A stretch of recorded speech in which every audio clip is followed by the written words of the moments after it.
everyone. Good afternoon. I'm Erin McGurl, and I'm pleased to welcome you to this roundtable discussion, Collecting and Preserving Colonial Latin America Materials Today.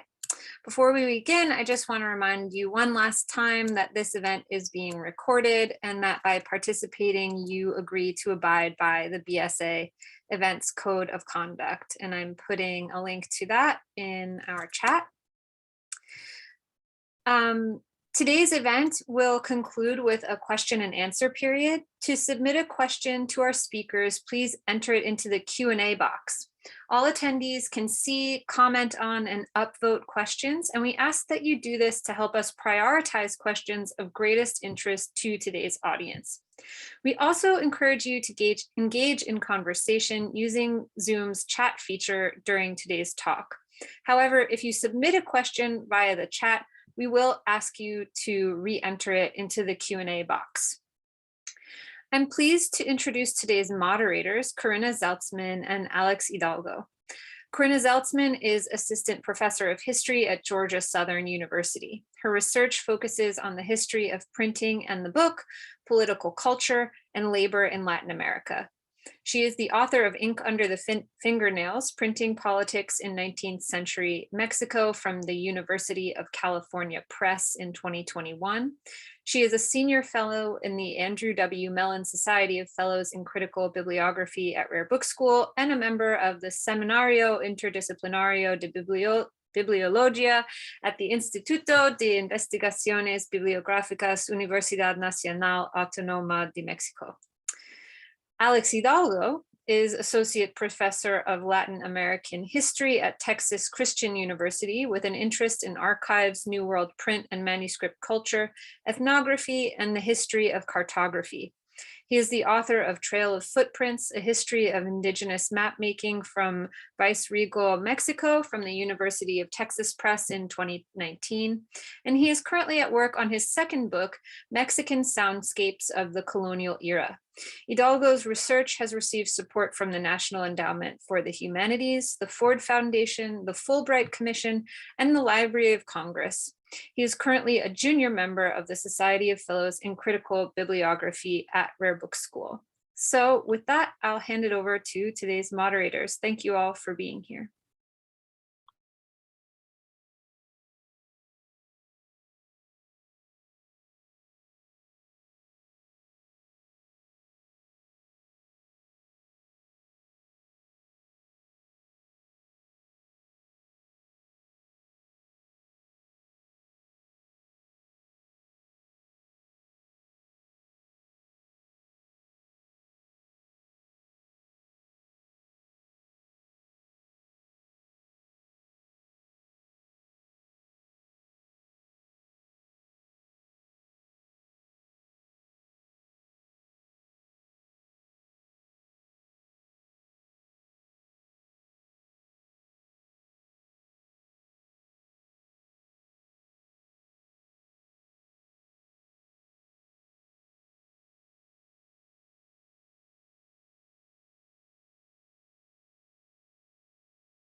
Doing really fascinating and important things.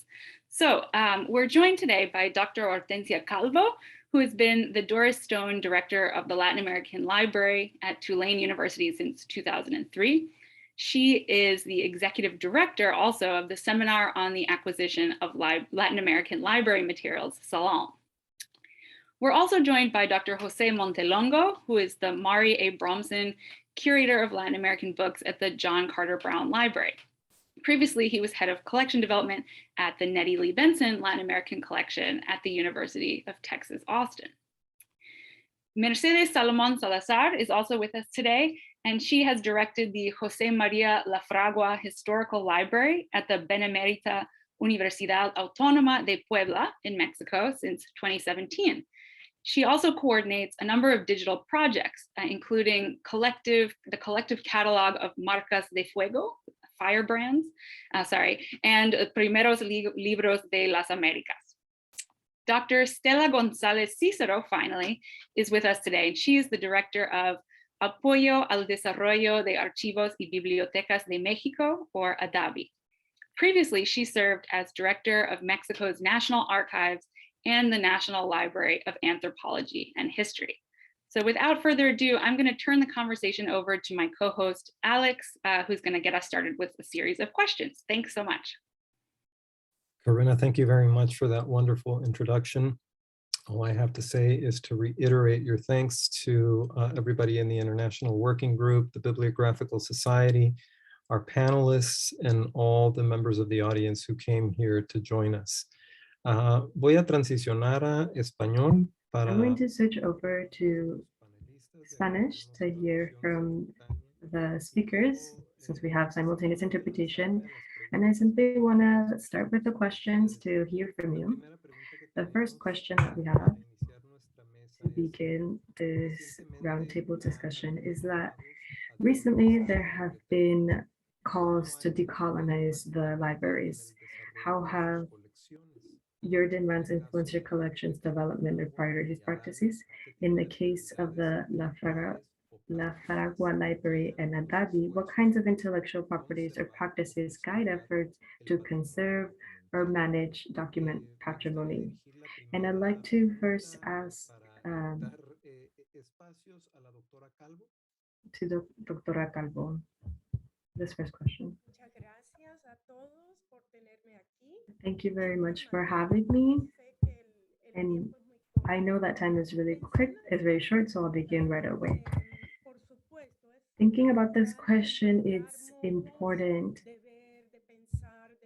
to think about the ways that we live, see, and feel the world from communities who have traditionally been marginalized, and from those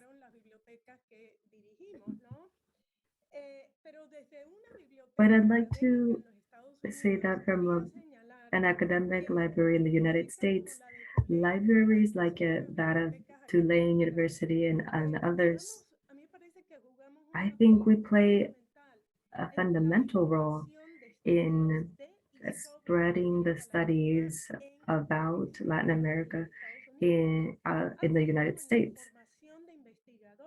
through the development of researchers, those who study the regions. And in that way, I think that generations of students have studied classes and created theses about documentations, and universities such as the one at Tulane.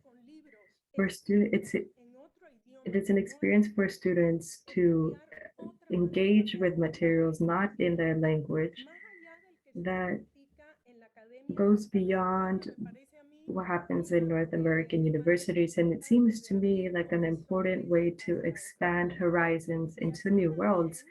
And at the same time, Latin American researchers in the region, because there are very little, you can count them. The Colegio de Mexico is one of them.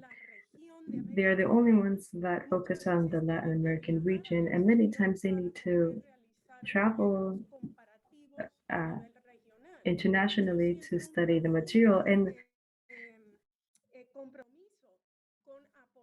I feel a very important importance to connect with those researchers. And so very quickly, I'll say that beyond that, we've emphasized that having an access to the material, and little by little, we've not only acquired new material, which I think expands doors. And so lastly, I want to recognize that the effort to open this material to greater audiences is happening to an academic public, those that are versed in Occidental research methods. And so how do we collaborate with people beyond these parameters? with different ethnic groups who don't have the same information that, comes across through written material, and that create new ways of learning audio, visual, etc., where methods that don't privilege written material. And so I'd just like to end that Ana Maria Ochoa is who I've worked with to think about new ways to collaborate with indigenous groups, contemporary indigenous groups in Colombia, who use audiovisual methods to create their own identities and to produce new ways of knowledge. And I have more, but I'll just leave it there for now. Alex speaks. Thank you very much. The same question to, what is it, Salomón? Buenas tardes a todos. Good evening to everybody. Hello to everybody. So in terms of intellectual priorities, practices that guide, I think that for us, it's been very important to create policies for preservation. And I know that there's a new word with conservation that focuses more on digital methods. And while all the activities for conservation that we're doing in our library, well, in another hand, it's been a way to get to material.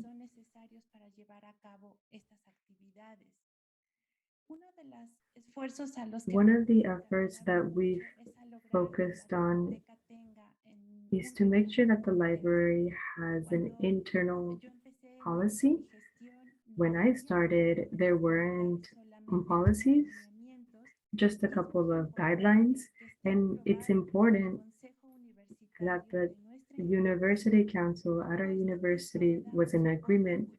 That way there would be judicial support for all of the activities that we did in the library, and also it created a legal protection. So obviously in these policies, one of the principal objectives that we had was to rescue patrimonial heritage and other goods that we had that represent the cultural history of our university. And so lastly, one of the activities that we've dedicated many years, already 12 years of work, is to create a seminar for document preservations, where many leaders in the country who conserve documents are coming together. We created a subcommittee also, and that subcommittee is for the preservation of those documents. We started this work so that across the Secretaría de Economía, we could create a Mexican legal support for preservation. And this document in particular that we created is for the preservation of archives, the preservation of archives throughout the libraries in the country. It is not a mandatory law. And it's not mandatory because it's just like a guideline for all libraries. Well, that's what I wanted to share in this portion. Muchas gracias. ¿Por qué no seguimos con el doctor Montelongo? Thank you so much. Let's continue with Dr. Montelongo. Thank you for those who have connected to accompany us here. Thank you, TK, Corinna, and Alex for inviting me. I'm so happy to be here. I'd like to say that it seems like there are two factors which have radically changed, an exclusive situation with the collection that I am working with. Exclusive in the sense that because of its geographic location, very few people can come to this corner of New England where the John Carter Brown Library is located. So it's exclusive in that sense. It's in the city of Providence in the small state of Rhode Island. Also exclusive because the majority of visitors was an academic audience who had access to these fabulous antique ancient books that are in this library. One of the things that one issue is that's really improved the situation is technology, this information network that is really the internet, which really allows us to share our books in a digital way very differently than we were able to before. Another factor is institutional. This is the commitment on the part of the library with their objective to offer open access, unrestricted open access to all of the library's materials. Up to this moment, we've digitalized 15,000 books from our library, and we're continuing to move forward as quickly as we're able, as quickly as we can in terms of our capacity in order to digitalize the 50,000 titles that make up our archives. So you could say that now we don't acquire books in order to enlarge a specialized and exclusive archive, but rather to make ourselves accessible to the largest number of users and consumers possible with no regard to their academic credentials or their geographic location.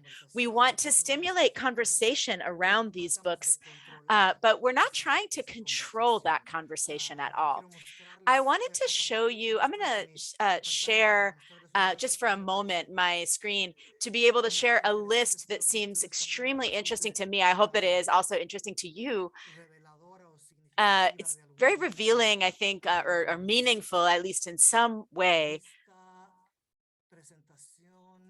So let's see, view, presentation. Sorry, this is a very, very short list. These are the 10 most often digitally consulted books over the past 5 years on our platform, which is called Internet Archive. That's the name of the platform where people can find most of our books, although our books are also on other platforms. For example, First Books, Primeros Libros, is a fabulous digital project which is relaunching currently.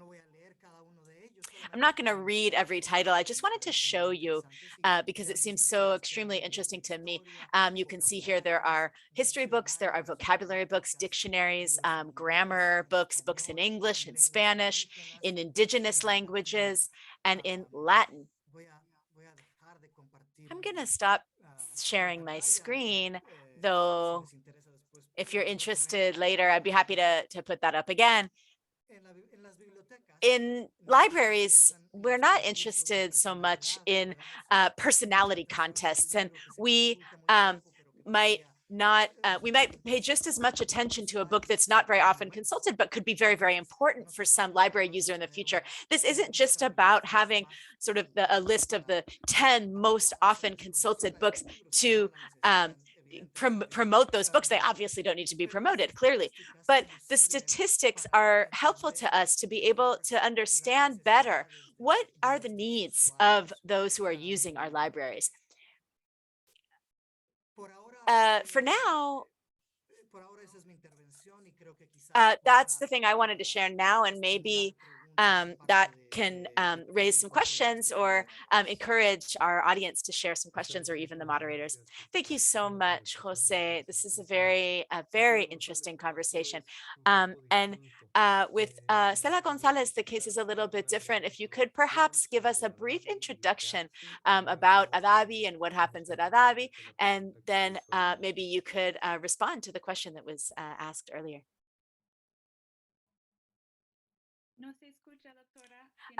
We can't hear you, doctora. You need to click on mic.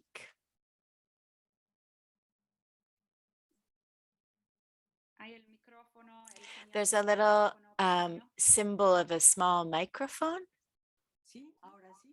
Yeah, can you hear me now? Yes, thank you. Thank you. Just wanted to thank you for this invitation to participate in this roundtable. Initially, looking at the questions and what we were going to be talking about, I didn't know what I could really do on this roundtable, what I could bring, because AVBI has different characteristics. Not it doesn't direct any kind of academic study. We don't work internally with libraries. Our work is more is very different. AVBI is an altruistic nonprofit organization. It was created with institutions, precisely in institutions that are trying to preserve bibliographic and documentary heritage in Mexico in order to distribute those materials.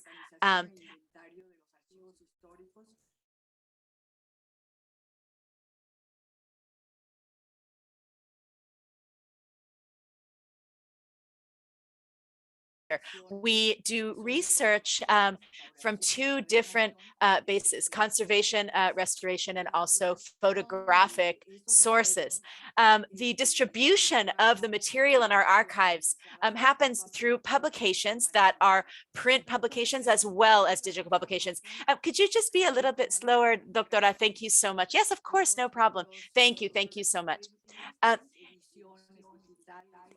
In our digital and print editions, we share the results that we have gained from the activities that we do. And these are results that support and uphold the work of our association. We also put out a monthly bulletin, a newsletter, where we share news and updates that are also distributed on social media. We also have a yearly magazine, and through all of these different means, we are trying to create social conversation around the activities that we do.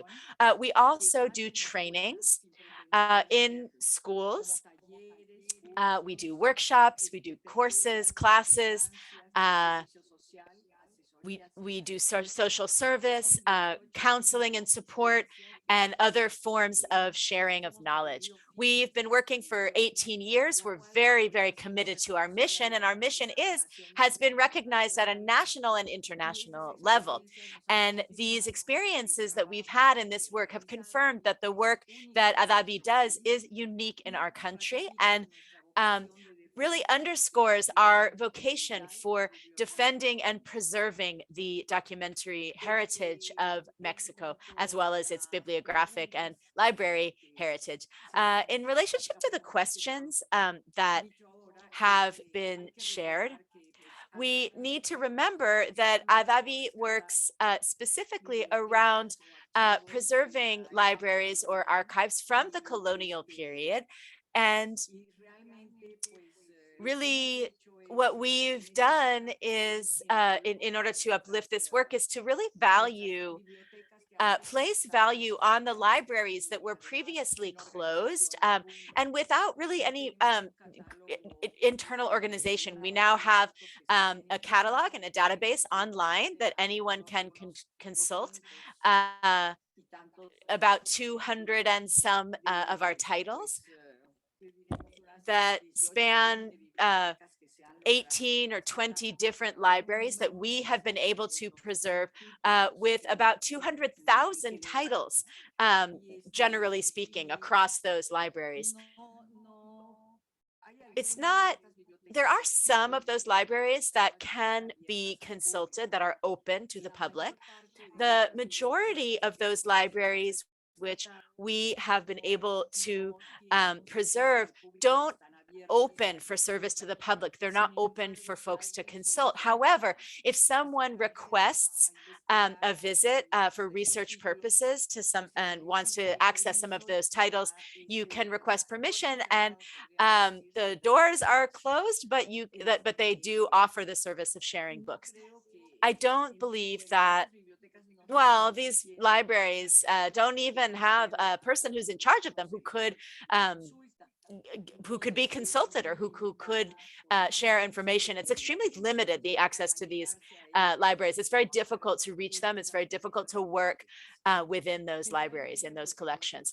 Generally, what's very often consulted is the archival reserves of the Biblioteca Nacional de México, the National Library of Mexico, or the National Institute of Anthropology, or the Colegio of Mexico, the university. There's really been just a very short time that the library San Pablo has been open to the public, which belongs to the foundation of Don Alfredo Hargelu. And this library is dedicated specifically to uplifting indigenous languages. And at that library, there's a specialty precisely in books about those languages. And there is a research center where, in addition to offering classes in indigenous languages, there's research, deep and broad research of indigenous cultures.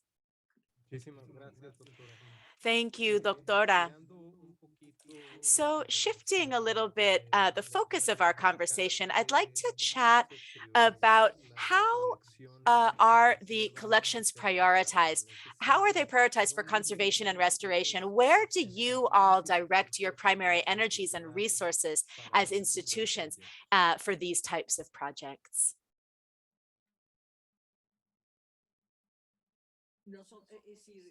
I could say in AVBI, we have a workshop that's specifically focused on the recuperation of older collections. And the priority that we give in particular is to study the historicity, the material state of the volumes, and the capacity, the responsive capacity of the institution that collection or what wants to be restored belongs to. So AVBI offers workshops and offers specialized staff in order to do this work. But however, we do need the institution to contribute financially in terms of restoring and recuperating these books, because the truth is it's extremely costly.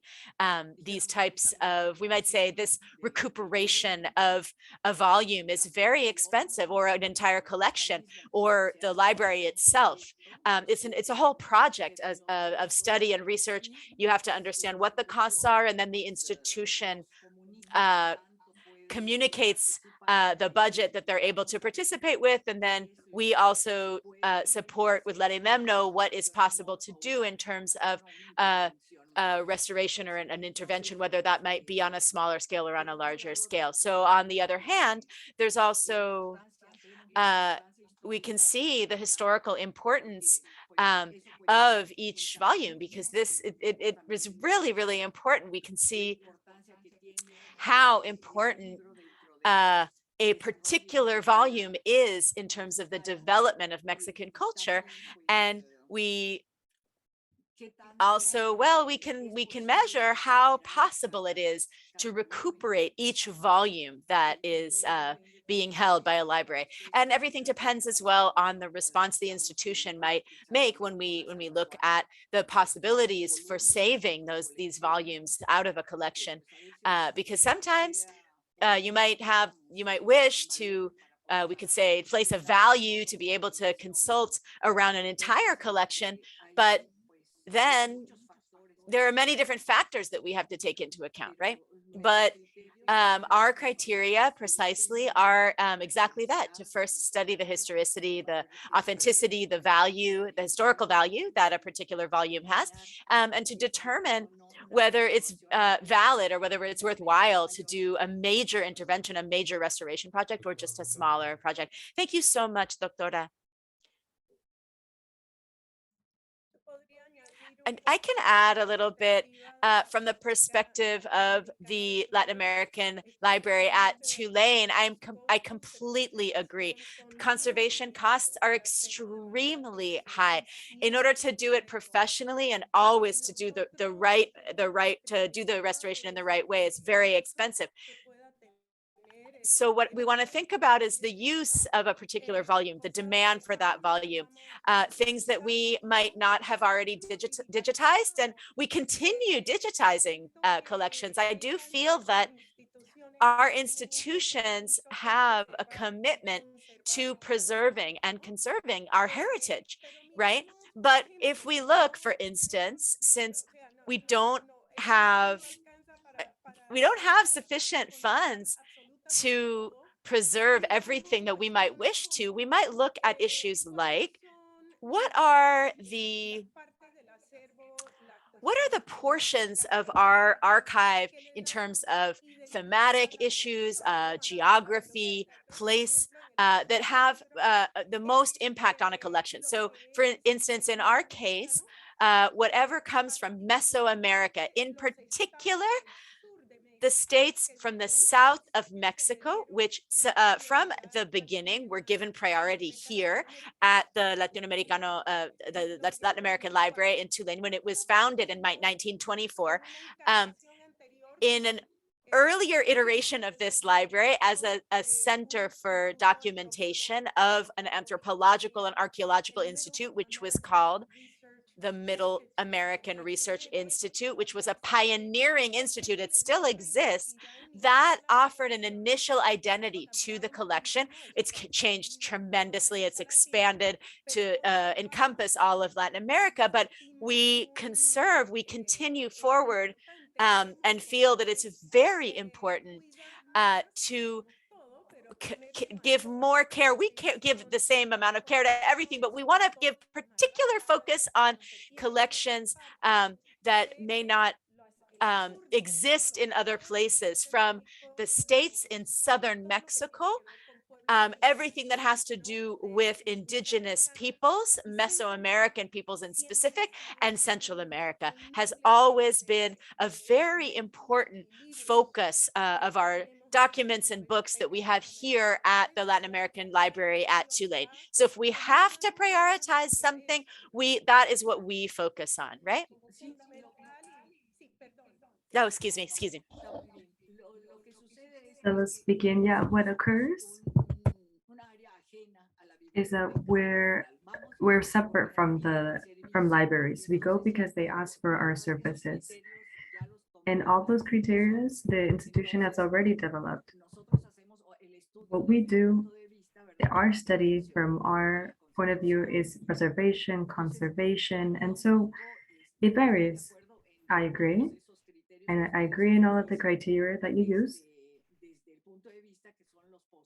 From a perspective of the ones who are in ownership, who need to take care of the libraries, us, well, we're agents who support that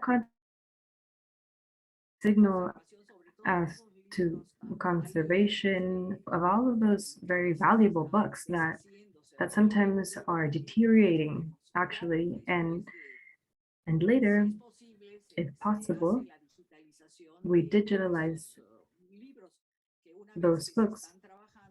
Once they're being worked, once restoration is in place in one way or another, then we determine if it's worth it, and we recommend it. But all of that depends on the budget. We have to say that, well, let's say that we believe the institution should have in place. We don't charge for that work. That's AVBI supports through the workshop, through the work of the specialists that are part of the team, and sometimes part of the material, but the majority of the cost is for the institution itself to do, because the budgets, they are really a really high cost. José Montelongo speaks.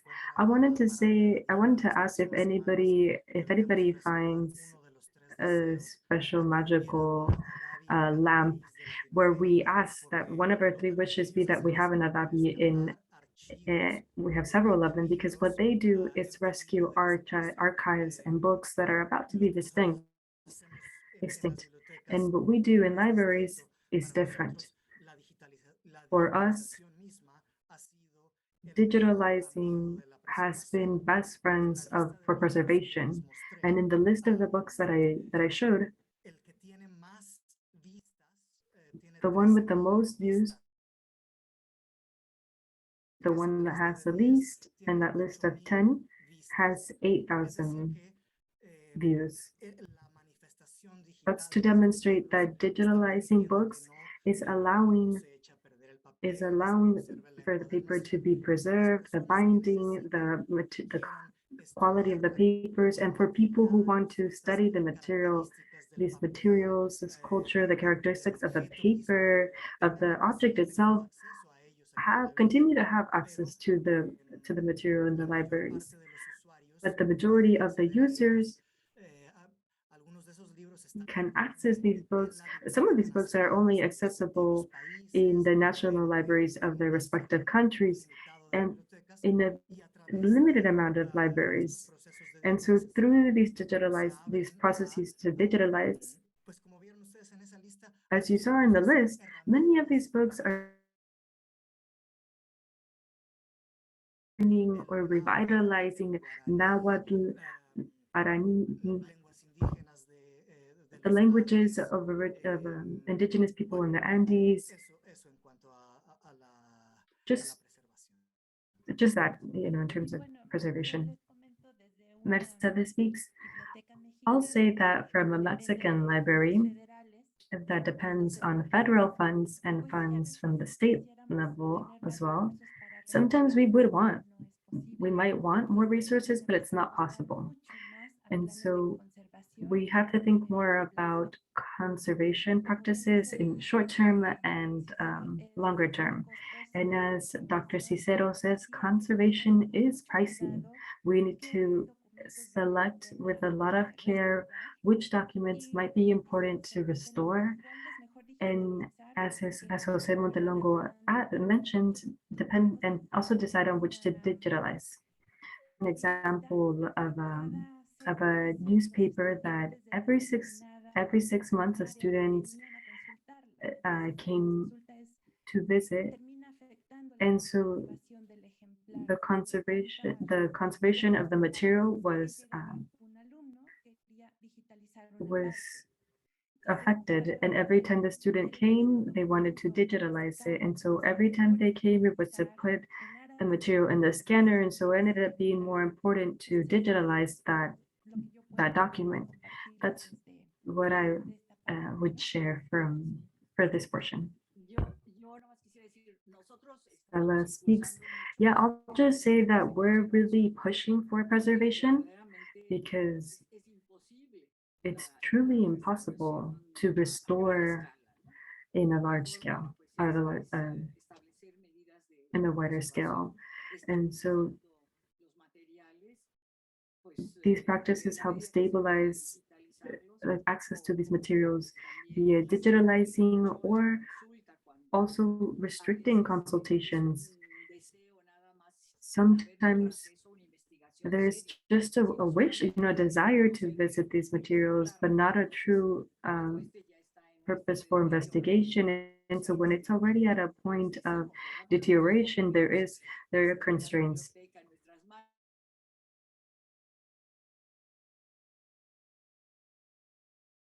Propose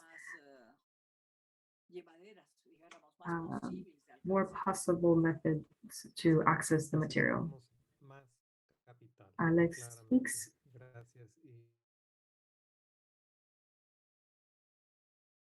That one of the wishes be that we be able to access that. The last question that we have for you is towards the following. As institutions trying to preserve cultural patrimony or heritage, what are your views on the market for rare materials? Corinna speaks. We only have a couple of minutes, and we know that this is a controversial question. So just an invitation. Thank you, Corinna. José speaks. I'll just say very briefly that an important role for libraries, because we can't be in a small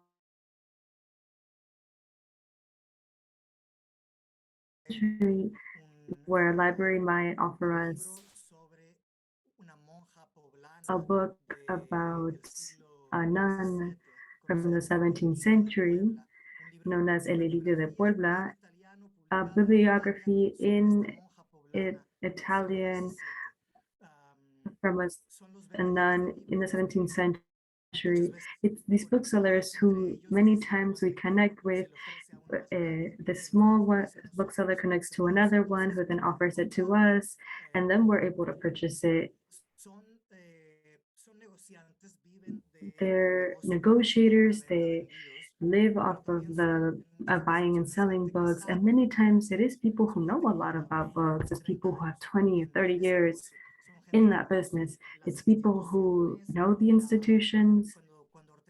When Hortensia was mentioning that our library is dedicated to Mesoamerica and Central America, places in southern part of Mexico, they know what the Tulane University is interested in and tries to connect them with the material. It's important to establish relationships with booksellers who there's trust in, who sell books, and not with books that might have been illegally taken from other countries. Things with something that happens so much in Italy, like in France, as like in Argentina, Peru, or Mexico. Book theft in particular happens even in the best of families. ¿Tengo tiempo de decir algo? Do you have a moment to say something? Speaking, I saw that your hand, I just wanted to say that your hands was up. Go ahead. Hortensia speaking. Okay, thank you. So, yes, but to answer that question, it seems important to me that we consider that it's not only rare books market, there's another market involved, and we, especially institutions who rely on budgets to acquire material, are part of that network, especially the ones who are in foreign countries. We participated in a panel in Salam, and I've talked about this in other parts of Latin America. I think there's important work to do, not only in Jose, but in many of our peers and many institutions that acquire material in rare book markets or in ancient book markets. I think there's important work to do to create consciousness in not falling in maybe acquiring material that is illegal unpurposely, right? I don't know people who would do it intentionally, but we need to recognize that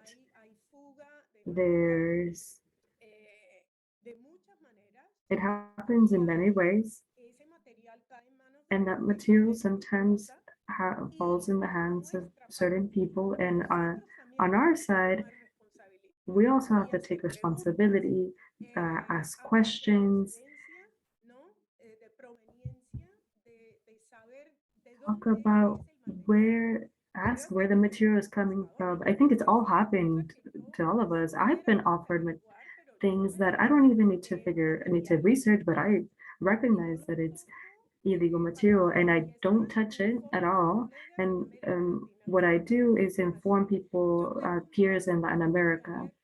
I have very open dialogue with people in my country, in Colombia, where when it's possible, I contact them about materials, I ask them, they advise me, no, not those people, etc. Yeah, we need to be very careful. Jose speaking, I agree, I completely agree. I agree with all of your words. Mercedes speaking, I agreement with you both. From Mexico, I've noticed that sometimes we become subjects where our documents are taken. And for example, in some collections,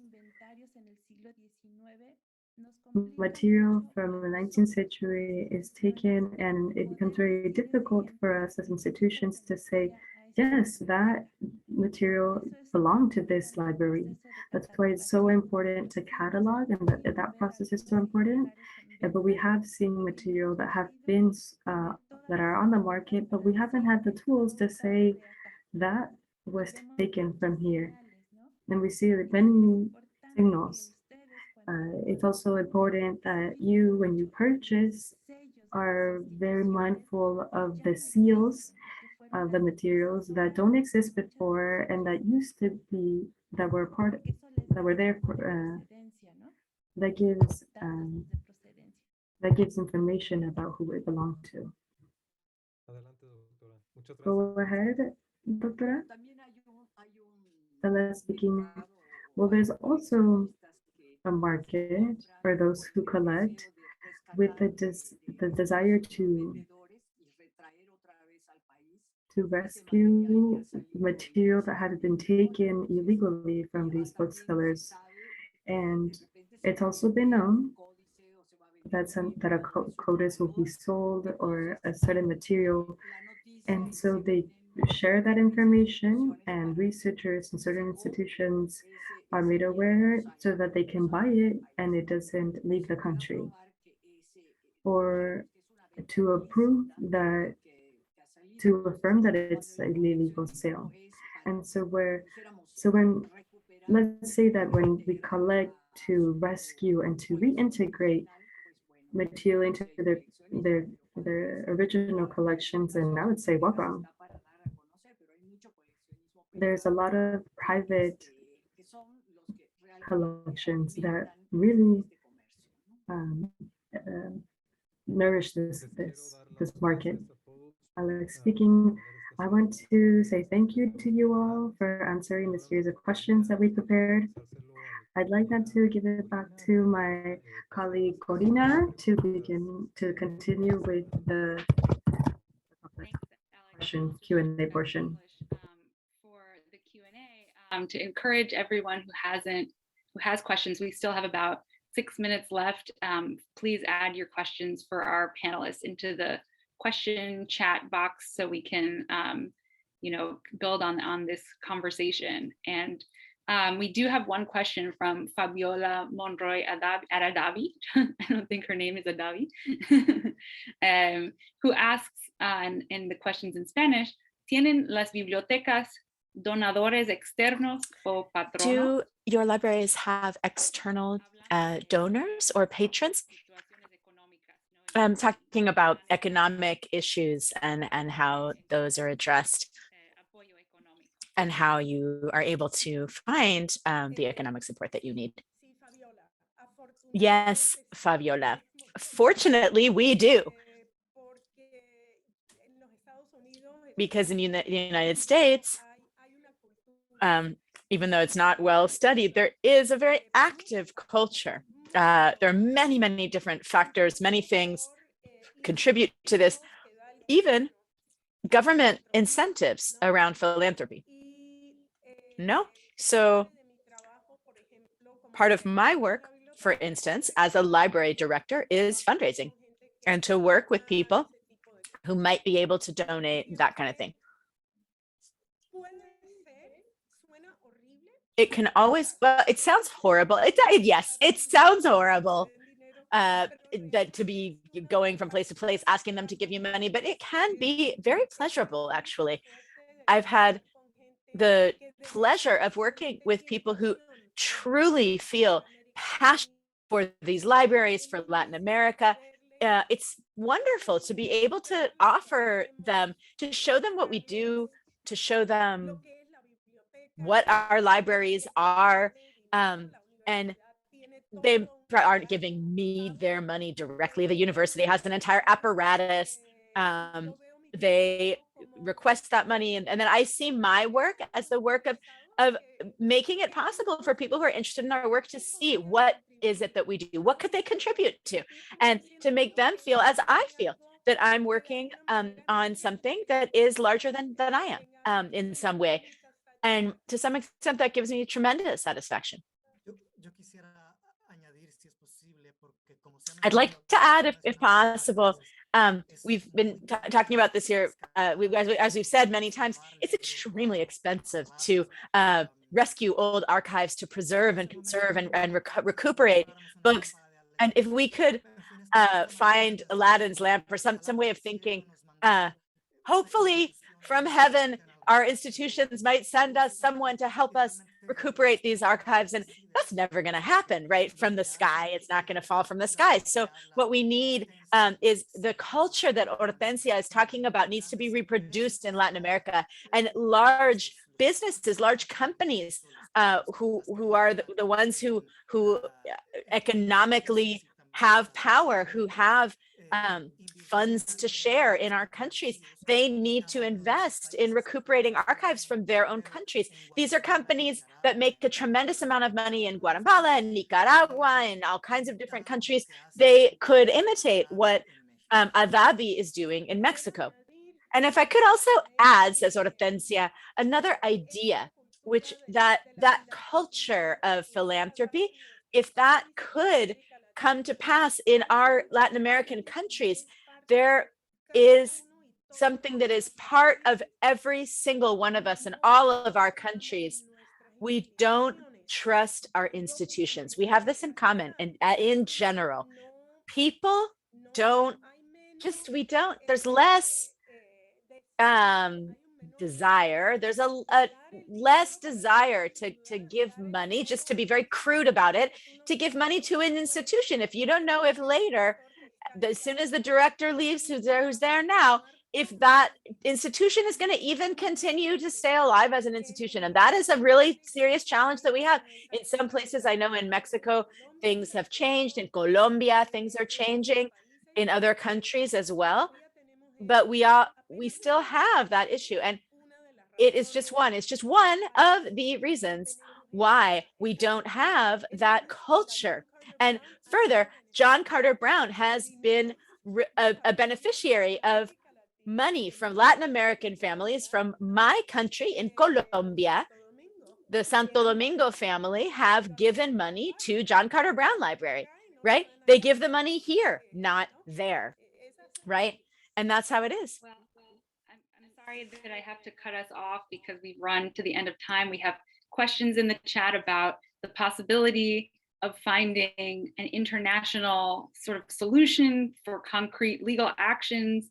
If it might be a possibility, and maybe that's something we can think about in a future version of a conference like this, and also a question about addressing the specific requirements about the description of indigenous language material. So some ideas in the chat that can hopefully feed into our future conversations. Thank you all so much for being here. Thanks to the audience. I hope you'll join me in thanking our panelists for this really stimulating conversation.